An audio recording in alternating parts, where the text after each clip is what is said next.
இந்திய அரசியல் சட்ட விதிகளின்படி ஒரு பெண் குழந்தைகளுடைய வயது 18 வயசுக்கு கீழ் உள்ள பெண் குழந்தைகள், 21 வயதுக்கு உட்பட்ட கீழ் உள்ள ஆண்கள் திருமணம் செய்வது சட்டப்படி குற்றம் அப்படின்னு சொல்லப்படுது.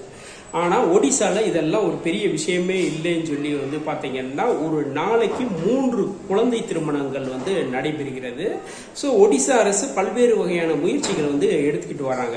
அதாவது 2025 மார்ச் மாசத்துல இருந்து அதுக்கு முன்னாடி 6 மாசம் வரை பார்த்தீங்கன்னா ஒடிசால மட்டும் 8159 குழந்தை திருமணங்கள் நடைபெற்று இருக்குன்னு சொல்லப்படுது. புள்ளி விவரங்கள் அதை தான் காமிக்குது.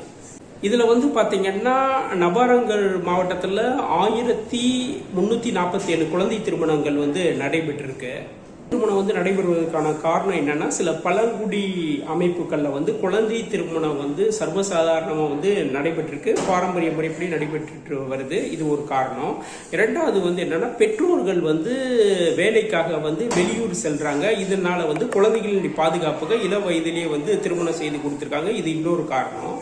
சில இடங்கள்ல பாத்தீங்கன்னா தன் பெண் என்னன்னா வேறு ஆட்களோட ஓடி போயிடக்கூடாது அப்படின்றது காரணமாக, அதாவது சரியா படிக்காத காரணத்தால இந்த வகையான கற்பனைகள் வருது.